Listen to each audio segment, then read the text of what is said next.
When it comes to 360-degree cameras right now, two names are suddenly sitting side by side in a way nobody really expected.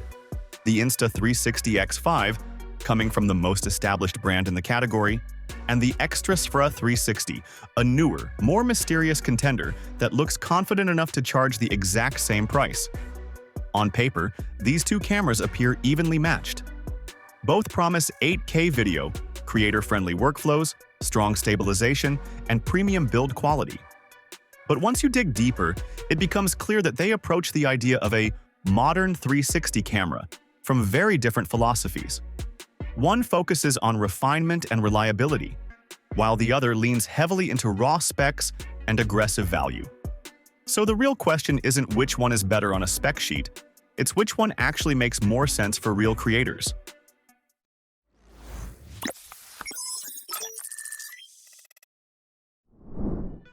Starting with design and build, the Insta360 X5 feels immediately familiar if you've used any recent X series camera.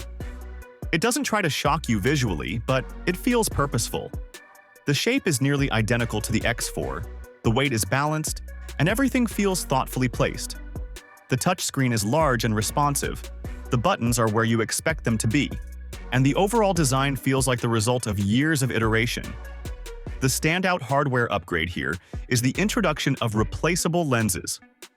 This single change quietly fixes one of the biggest long-term frustrations with 360 cameras. Scratched lens? No service center, no expensive repair.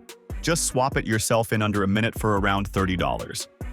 That alone makes the X5 feel like a camera built for people who actually use their gear hard. The Xtra Sphra360, on the other hand, makes a very different first impression. It's sleek, minimal, and undeniably familiar, almost to a suspicious degree. It looks strikingly similar to DJI's recent design language, and while that's not necessarily a bad thing, it does raise eyebrows. That said, the camera feels solid in hand and surprisingly light at around 181 grams, especially considering it claims near 1-inch sensor-level performance. It's rated waterproof to 10 meters, but with a caveat. Xtra themselves warn against serious underwater use due to stitching and refraction issues. So while you can take it near water, it doesn't inspire quite the same confidence as Insta360's long-established waterproof designs. Image quality is where this comparison starts to get genuinely interesting. On the Insta360 X5, the headline resolution numbers haven't changed much compared to the X4. You still get 8K at 30 frames per second and 5.7K at up to 60 frames per second. But what has changed, and changed significantly, are the sensors. The X5 uses dual 1 by 1.28-inch sensors, which are noticeably larger than before. In real-world footage, this translates into cleaner images, better dynamic range, improved highlight retention, and reduced noise, especially in difficult lighting.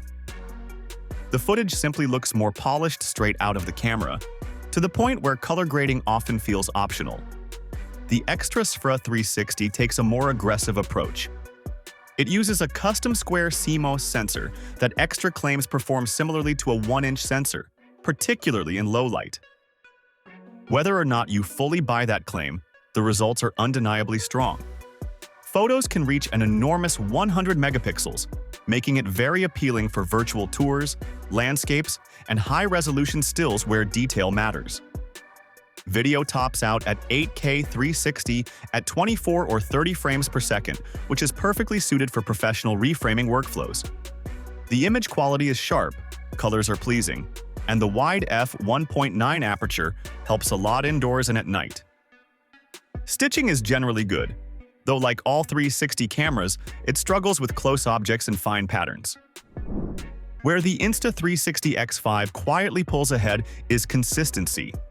Across its video modes, 5.7K HDR, 5.7K+, and 8K, the footage remains reliable and predictable.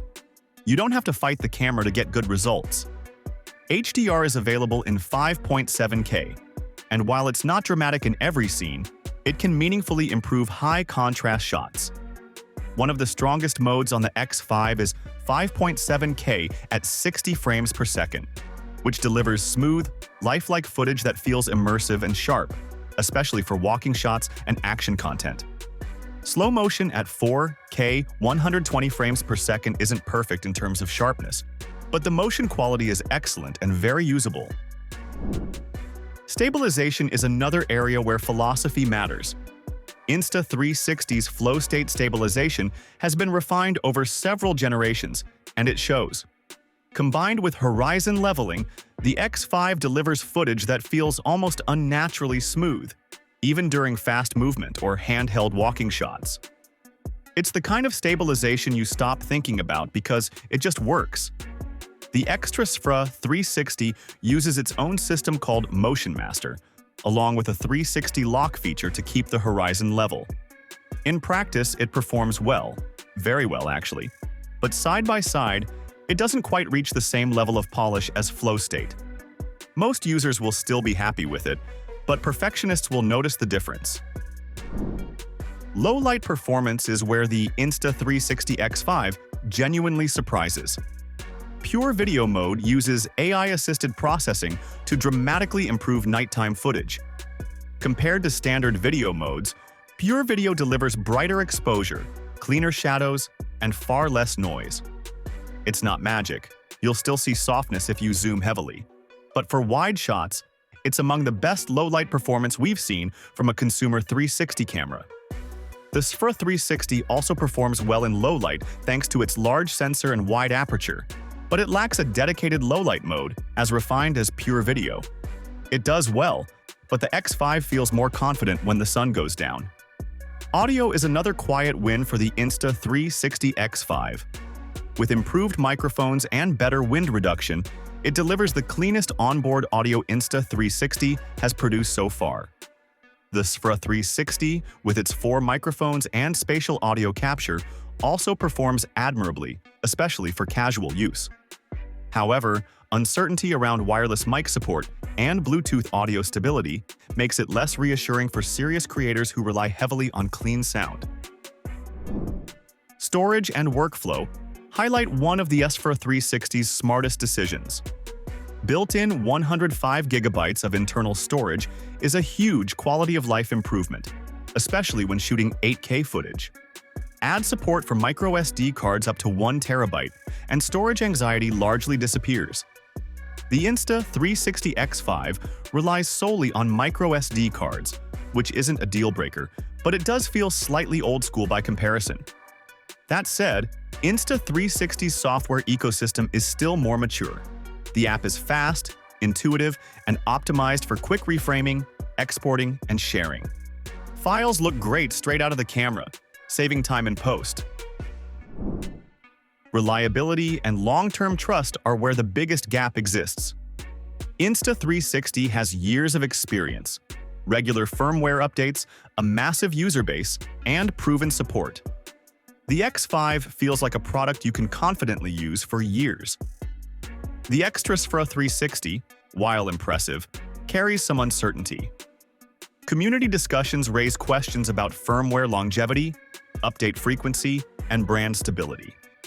That doesn't mean it's a bad buy, but it does mean you're taking more of a leap of faith. At $549, both cameras demand a serious decision. If you're a first-time 360 camera buyer, the Insta360 X5 is the safer, more polished choice. It offers better stabilization, excellent low-light performance, replaceable lenses, and a workflow that just works. If you're upgrading from an X4, the jump isn't essential, but coming from an X3 or older, the X5 feels like a meaningful upgrade. The Xtra Sphra360 is the wildcard. It offers incredible resolution, built-in storage, strong image quality, and a very attractive spec-to-price ratio. For creators who prioritize raw detail, virtual tours, or high-resolution reframing, and who don't mind a bit of brand uncertainty, it could be a surprisingly compelling alternative. In the end, the Insta360 X5 feels like the camera you trust, while the Xtra Sphra360 feels like the camera you take a chance on. Neither is a bad choice, but which one is right for you depends on whether you value refinement and reliability or bold specs and potential.